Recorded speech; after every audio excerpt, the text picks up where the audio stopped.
Boa noite.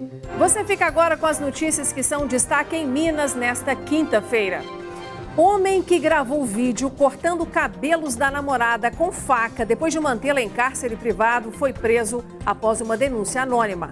Idosos são vítimas de novo golpe. A associação promete ganhar causas na justiça e pede adiantamento de honorários. 22 pessoas já foram internadas por acidentes com linhas de cerol e chilenas aqui em BH. O número só cresce, isso neste ano, esses dados. A Prefeitura da capital vai criar mais 2 abrigos para atender os 4.500 moradores de rua. Na lista de cadastrados, há muitas mulheres e um dos abrigos será só para elas. Serra do Curral vai ganhar mais 3 aspersores nas próximas semanas, que são aqueles jatos d'água para ajudar no combate a focos de incêndio. E esse é o assunto do nosso comentarista Carlos Lindenberg. O inverno está bem mais quente que o normal, você já deve ter notado. Tem momentos do dia com termômetros registrando 28 graus aqui em BH. Será que ainda vamos sentir frio antes da primavera? E hoje é quinta-feira e tem dicas de cultura para o seu final de semana. Mais informações sobre essas e outras notícias a partir de agora.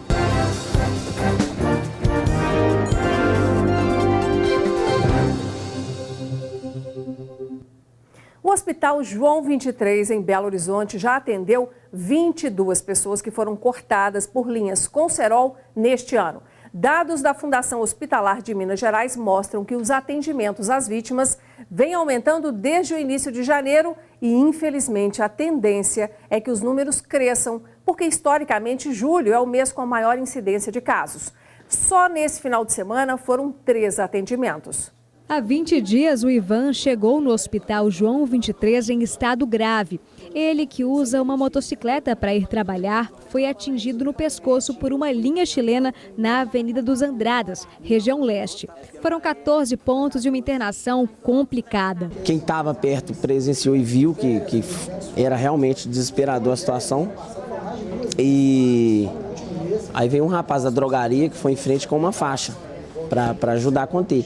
No que eu parei, no que eu estava colocando a faixa, a viatura da Guarda Municipal já estava parada, assim, pronta para me socorrer. Casos assim têm acontecido com frequência. Da última quinta-feira até o dia de hoje, 4 pessoas foram atingidas da mesma forma em BH. E a linha chilena, que corta até 8 vezes mais que o cerol, tem sido cada vez mais utilizada. Só neste ano, 22 vítimas de acidentes com cerol ou linha chilena já foram atendidas aqui no Hospital João 23. O número chama atenção, já que em todo o ano passado foram 25 atendimentos. A gente considera que todo caso é grave, mesmo que o corte seja em outra região do corpo, porque a linha é um corte tão profundo que ela causa atingindo vasos profundos, como tendões e até amputação traumática de algum membro que ele teve. E a quantidade de acidentes pode aumentar, já que as férias ainda não terminaram e muita gente continua soltando pipa com cerol ou linha chilena. Somente no mês passado foram apreendidas cerca de 70 latas de linha com cerol ou linha chilena. No ano passado foram mais de 2.000 latas. Para quem é motociclista, é importante utilizar sempre as antenas de segurança, mas ainda assim, toda a população permanece correndo risco enquanto a cultura do cerol existir. Infelizmente, às vezes até alguns pais passam esse hábito, para os filhos de soltar o papagaio com o cerol e eles não percebem realmente a consequência disso. Então são acidentes gravíssimos e por um problema que é muito simples de resolver, porque a não utilização do cerol da linha chilena, ela não inviabiliza a brincadeira. É muito importante insistir realmente do perigo da linha chilena e do cerol e a pessoa que faz esse tipo de utilização, ela tem a consciência que ela pode ser responsável pela morte de uma pessoa. No início da semana, mostramos aqui no Jornal Band Minas a situação dos moradores de rua aqui na capital. Mais de 4.500 pessoas estão nessa condição aqui na cidade e o número de vagas nos 10 abrigos municipais só atende cerca de 25% dessa população. Diante da gravidade do problema, a Prefeitura anunciou hoje a criação de mais 2 abrigos. 4.553. Esse é o número de pessoas em situação de rua em BH. Segundo a Prefeitura, os principais motivos que levam tanta gente a essa condição são pobreza, sofrimento mental e uso de drogas. O grande desafio é tentar tirar essa população da rua. Para isso, medidas para este ano foram anunciadas por diferentes pastas. Então, a gente já vem fazendo esse trabalho, mas como o nosso diagnóstico inicial apontava que 80% das pessoas em situação de rua estavam no Centro-Sul, aqui na regional, principalmente na região do hipercentro, nós montamos um trabalho bem focado aqui no centro. Agora, há claramente uma demanda por uma atuação desse tipo nas regionais. Nós não temos clareza ainda se são as pessoas que migraram para a regional, porque nós conseguimos administrar bastante a questão aqui no centro, ou se é um outro fenômeno, né? Então a ideia foi responder com mais uma equipe em cada regional para fazer um atendimento mais célere do problema. Entre as ações de reinserção social está a criação de 2 novos centros para receber essa população. Uma medida inédita em Belo Horizonte será a criação de um centro de acolhimento voltado para mulheres. É que parte considerável da população de rua na cidade é composta por gestantes ou puérperas. No momento em que a mulher ela tem essa criança, né, tem um filho, é um momento de mudança também importante, de oportunidade de criação de um novo projeto de vida. Então a ideia é que a gente contribua aí, inclusive, para a manutenção dos vínculos familiares nesse caso. Além disso, muitos moradores de rua são ex-presidiários que não conseguem emprego ao sair da cadeia. Mas eles não têm apresentado perigo à população, com algumas exceções. A gente sabe que numa região de Belo Horizonte, principalmente no eixo principal do Antônio Carlos, nas ruas da Lagoinha, um número excessivo de pessoas em situação de risco e principalmente ligadas ao crime. Então, para esse grupo, e aí eu não estou propondo isso para o resto da cidade, para esse grupo o olhar da segurança vai ser diferente. A Prefeitura vai buscar também a redução do principal crime cometido por eles, o roubo de fiações em centros de saúde. Já está sendo implantado um programa que se chama Patrulha SUS, são 44 guardas municipais que vão fazer a vigilância exclusiva do centro de saúde. Isso já começou, já está em funcionamento no Barreiro, na região oeste e na região noroeste. E vai expandir para a cidade toda? Vai expandir para a cidade toda, começa agora na Pampulha no mês de julho. 22 pessoas foram presas em uma operação das polícias civil e militar contra o tráfico de drogas no Morro do Papagaio, na região centro-sul da capital. Quem tem as informações sobre essa operação é o repórter Marcelo Silveira e a gente conversa com ele lá na redação. Boa noite, Marcelo. Pois é, Inácia. Boa noite para você, boa noite para todo mundo. Foram pelo menos 6 meses de investigações até que a Polícia Civil chegasse a esse número de 20 pessoas presas esta semana. Outras 2 já haviam sido presas na semana passada pela operação intitulada de Operação Elba. O alvo principal era o tráfico de drogas ali na região do Morro do Papagaio. 2 indivíduos foram presos, eles são irmãos e foram eles que começaram esse tráfico de drogas ali naquela região. Eles começaram vendendo, logo em seguida o comércio ilegal se alastrou pelo restante do morro e aí a polícia atuou e hoje conseguiu desbaratar todo esse tráfico de drogas lá naquela região. Agora, o que chamou a atenção é que além dos presos, a polícia conseguiu apreender 5 armas e pouca droga. De acordo com os militares, é porque os traficantes estavam obrigando os moradores de bem a esconder as drogas em outras casas, dificultando assim o trabalho da polícia, viu, Inácia? Olha o tormento dessa população que mora lá, né? Obrigada, viu, Marcelo? Nada. E hoje, na região de Venda Nova, na capital, mais uma prisão. Um homem foi preso e um adolescente apreendido depois de uma denúncia indicar que eles estariam mantendo uma adolescente presa dentro de casa. O homem que foi preso aparece neste vídeo cortando os cabelos da adolescente, primeiro com tesoura, depois com faca. O rapaz teria contado à polícia que estava punindo a namorada porque ela o havia traído. O adolescente apreendido seria quem grava as imagens. Ao chegar ao endereço denunciado, a PM encontrou um documento indicando outro local onde estavam os 2 suspeitos. No local da prisão, a PM encontrou maconha, cocaína, dinheiro e ainda uma tesoura e uma faca. A adolescente de 15 anos que teve os cabelos cortados ainda está desaparecida. Uma mulher foi encontrada morta hoje de manhã, dentro de um carro, gente, que caiu em um córrego ali no bairro São João Batista, que fica na região de Venda Nova, aqui em Belo Horizonte. E segundo o Corpo de Bombeiros, a vítima teve uma fratura no pescoço. A suspeita é de que o acidente tenha ocorrido ontem à noite, mas é preciso aguardar o relatório da perícia. 23 bairros de Belo Horizonte de Contagem continuam sem água por causa de vazamento de uma adutora, mas os prejuízos vão além do corte no abastecimento. Um caminhão acabou caindo no grande buraco que foi aberto pela força da água. Isso ali na Avenida Alterosa aconteceu durante a madrugada. O motorista não se feriu e o veículo já foi retirado. Mas a previsão é de que o abastecimento seja normalizado ao longo desta noite. Centenas de idosos denunciam no Procon Assembleia um suposto golpe contra aposentados e pensionistas. Com a promessa de terem as aposentadorias revisadas com ganhos mais altos, esses idosos contrataram uma associação que deveria entrar com pedidos na Justiça. O problema é que a instituição exigia um pagamento prévio, sempre acima de R$1.000, mesmo sabendo que algumas ações não teriam nenhuma chance de vitória judicial. Tudo começa com o recebimento desta carta, como aconteceu com essa aposentada que caiu no golpe e agora tenta recuperar cerca de R$1.000. Ofereciam um reajuste de salário de pensionista e também o FGTS atualizado com todos os benefícios que eu deveria ter recebido e não recebi durante os anos. A carta é da Associação Brasileira de Apoio aos Aposentados, Pensionistas e Servidores Públicos e fica retida assim que a vítima se apresenta no local. De acordo com essa aposentada, a promessa é de que as parcelas pela adesão ao serviço fossem debitadas após o recebimento de reajuste salarial e FGTS atualizado. Mas não foi o que aconteceu. O prejuízo seria de R$6.000 caso ela não tivesse percebido que se tratava de um golpe. Ela guarda os extratos de pagamento de algumas parcelas que foram debitadas pouco tempo depois de assinar este contrato na sede da associação, em meio a uma conversa sedutora.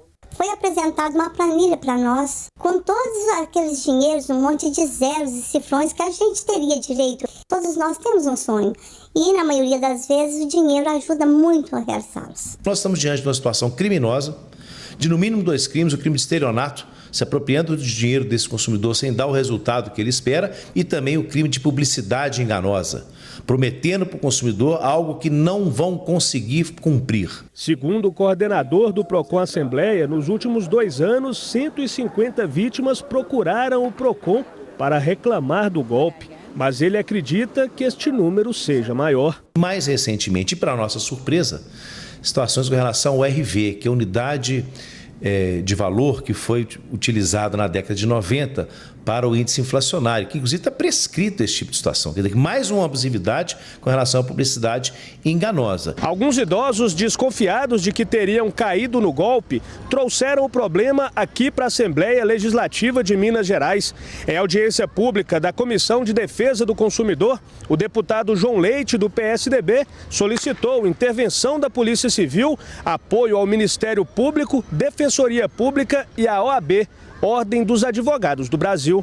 A Polícia Civil informou que já existe inquérito instaurado para averiguar os fatos. Nós fomos até o endereço onde funciona a entidade no centro de Belo Horizonte. Um senhor que saía do local não quis gravar entrevista. Então entramos para tentar falar com algum representante da ABSP. A gente está querendo subir no 10º andar, você sabe o que é que funciona lá em cima? Lá funciona a Associação de Aposentados e Pensionistas. Está funcionando hoje, tudo normal? Hoje estava, né? Mas agora já encerrou o expediente por hoje. A gente viu um cliente saindo agora, tem alguém lá em cima, a gente pode subir ou espera algum representante falar? Ó, segundo eles falam, né? Tem que ligar para eles, para, no caso, vocês subirem, né? Você pode ligar, por favor, falar que a gente está aqui? Sim. Mandaram avisar que eles estão em reunião, que a nota foi enviada para a empresa lá, que ninguém vai descer. Mas não demorou muito e outra possível vítima chegou ao local. Aqui está falando o seguinte, que se a gente não comparecer, trazer a documentação e comprovar, né, que você recebe o benefício porque realmente tem que receber, a gente pode perder. Já existe uma força-tarefa de vários órgãos de defesa do consumidor, como o Ministério Público, delegacias, Polícia Civil, para combater essa situação. Para que no final haja uma mudança de comportamento ou a prisão dessas pessoas que de fato estão abusando da idade, da condição social dessas pessoas para vender aí com práticas abusivas e criminosas esses sonhos que de fato não vão acontecer. Por Por meio de nota, a Associação Brasileira de Apoio aos Aposentados, Pensionistas e Servidores Públicos informou que não tem fins lucrativos e que busca defender os interesses dos beneficiários da Previdência e Seguridade junto a entidades privadas e órgãos públicos. A nota ainda diz que os procedimentos estão formalizados no contrato de adesão e que antes da assinatura todos os termos são explicados ao associado. Nosso assunto agora é a temporada de incêndios. É no inverno que começam a aparecer os primeiros focos, especialmente por causa do tempo seco. Será que os prejuízos e o medo são situações inevitáveis ou podemos construir um cenário diferente neste ano aqui em Belo Horizonte, pelo menos? Esse é o assunto do nosso comentarista de cidades, Carlos Lindenberg, que está de volta depois de um recesso. Boa noite, Lindenberg, e seja bem-vindo. Boa noite, obrigado, Inácia. Bom, gente, o nosso comentarista já chega preocupado com a Serra do Curral. No ano passado foram 8 incêndios na área e neste ano já ocorreram 5. Lindenberg, estamos preparados para proteger o nosso patrimônio, a Serra do Curral? Nem tanto assim. Você vê que esse ano já foram 5 incêndios. É evidente que esse ano está melhor do que no ano passado, porque nós temos os drones vigiando ali a serra, a gente tem esses aspersores que estão sendo colocados, né, de maneira que esse ano está melhor do que no ano passado.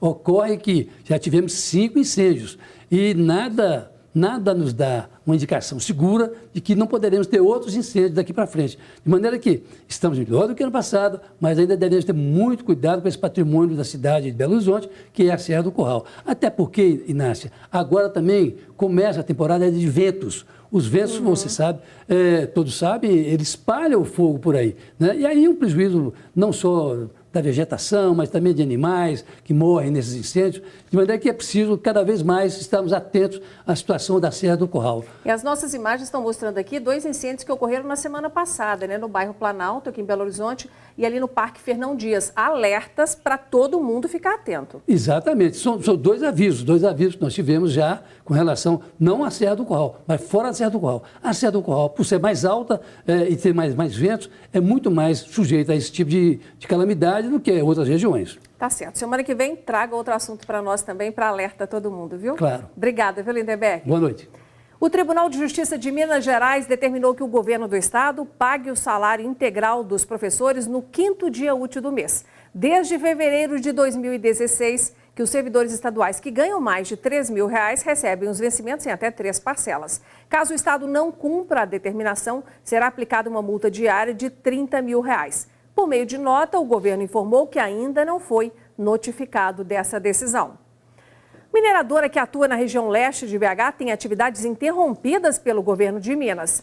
Segundo a Secretaria de Estado de Meio Ambiente e Desenvolvimento Sustentável, a mineração Pau Branco descumpriu 4 itens do termo de ajustamento de conduta assinado em 2017 com a Superintendência Regional de Meio Ambiente. A empresa ainda foi punida por fornecer informações divergentes do compromisso de recuperação que foi formado com o Ministério Público de Minas Gerais e a Prefeitura de BH. A Empabra ainda foi multada em pouco mais de R$50 mil. Por meio de nota, a empresa informou que vai interromper as atividades minerárias e se concentrar nas ações de recuperação ambiental. Disse também que vai recorrer. E depois do intervalo tem o futebol e você vai ver os gols da partida entre Atlético e Grêmio, nenhum do Galo. O time mineiro voltou para casa derrotado.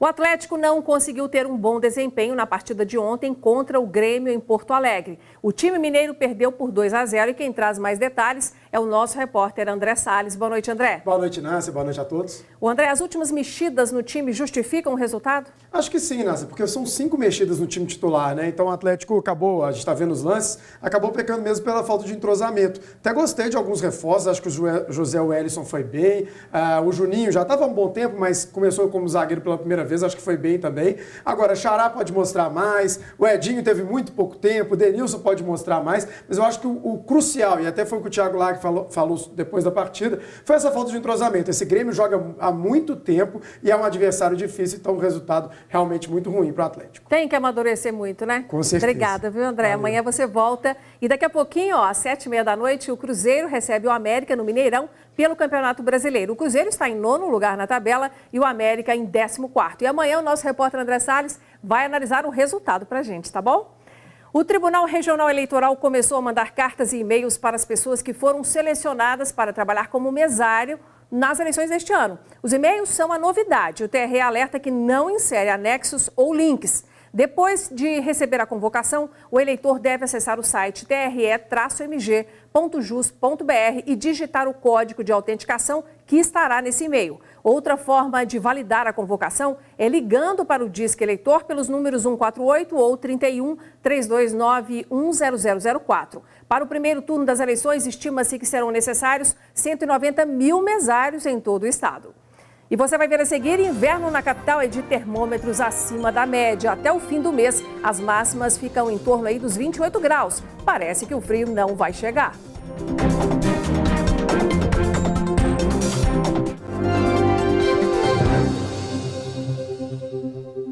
O inverno começou já tem quase um mês, mas olha, neste ano parece que não vai esfriar. As roupas de frio mais pesadas ainda não saíram do armário e nas ruas tem muita gente reclamando do calor. Tarde de sol, roupas leves, passeio na praça, mas por onde anda o inverno? Não sei, tá um calor maravilhoso, eu não estou reclamando. Pois é, também tô procurando o inverno, tô aqui passando protetor solar nas crianças, né, porque o sol realmente está bem forte. Se pela manhã o cachecol é uma peça fundamental, à tarde, com esse sol, ele se torna realmente desnecessário. Este meteorologista explica que o inverno deste ano está bem mais quente do que o do ano passado, com temperaturas máximas de até 28 graus. Mas afinal de contas, de quem é a culpa de o inverno não ter chegado ainda em Minas Gerais? Neste ano a culpa foi das situações de bloqueios que se formaram na parte sul aqui do Brasil, principalmente ali entre o Uruguai e o Rio Grande do Sul. Nós tivemos, ao longo de todo esse inverno, várias frentes frias chegando nessa região, só que elas sempre iam deslocando-se para o oceano, em vez de vir direto aqui para a região sudeste. Neste shopping, as roupas e os calçados de inverno ainda lotam as araras e as bancadas. Mas com desconto, eles podem ir para a casa dos consumidores. Nessa época do ano, a melhor coisa é aproveitar as promoções, para adquirir as peças, inclusive, para o ano que vem. Agora é o momento para quem não adquiriu as botas ainda para usar no inverno.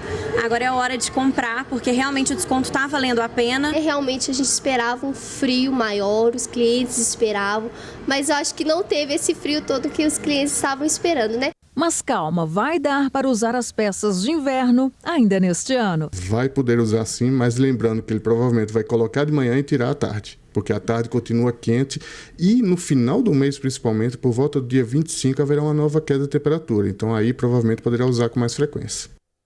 Que pena, eu gosto de frio.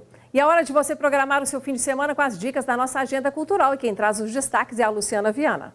No cinema, a história de uma série de assassinatos que abala a rotina de uma cidade. Um pacato delegado vai contar com a ajuda de uma destemida investigadora. Mas a diferença de ritmo entre os dois só vai atrapalhar a solução do caso. Já viu, né, que o suspense dá lugar à comédia. E já imaginou participar de um musical lá na Casa da Galinha Pintadinha? Essa brincadeira vai transbordar cor e magia. Já conhece a Mexerica? Uma gatinha que adora dançar e que é muito curiosa. Junto com a amiguinha Sardinha, vai conhecer um mundo novo, muito divertido e cheio de ensinamentos. Imagine só mergulhar numa diversão junto com um polvo 3D que enxerga e conversa com a plateia. O mar é o cenário do espetáculo Otto e Gaio, no fundo da imaginação. E qual criança não é apaixonada, não é, pelas histórias de príncipes e princesas? Branca de Neve, Rainha da Neve, Bela, Ariel e Cinderela e seus respectivos príncipes contam e cantam suas aventuras. No Museu dos Brinquedos, uma aventura no universo com atividades temáticas como oficinas de brinquedos espaciais, laboratório de experiências malucas e show lunático. Férias também no Museu de Ciências Naturais com visitas às exposições, pintura e confecção de réplicas, trilha na matinha, escavação paleontológica, plantio de mudas, experimentos de física e matemática, jogos, brincadeiras e muito mais. O Alasca é logo aqui. Neve de verdade pela primeira vez em BH, com temperatura de 15 graus abaixo de zero. Crianças e adultos podem se divertir, criando os clássicos bonecos de neve, batalhas com bolas de neve, além de deslizar em um escorregador congelado. Teatro, dança, oficinas, palestras e debates. É com uma programação recheada de mais de 50 atrações que o inédito Festival BH de Artes Cênicas promete movimentar a capital mineira até o próximo dia 30 em diversos palcos da cidade. Confira a programação e aproveite. Na música tem show com Daniel, com novos arranjos de canções já consagradas. Seu Jorge, com os vários sucessos da carreira no repertório. Léo Jaime e Leone, com a Fórmula do Amor e muito mais. Programe-se, divirta-se. Quer rever nossas reportagens? Acesse youtube.com/TV Band Minas. Ficamos por aqui, obrigada pela sua atenção. Estaremos de volta amanhã. Até lá e boa noite.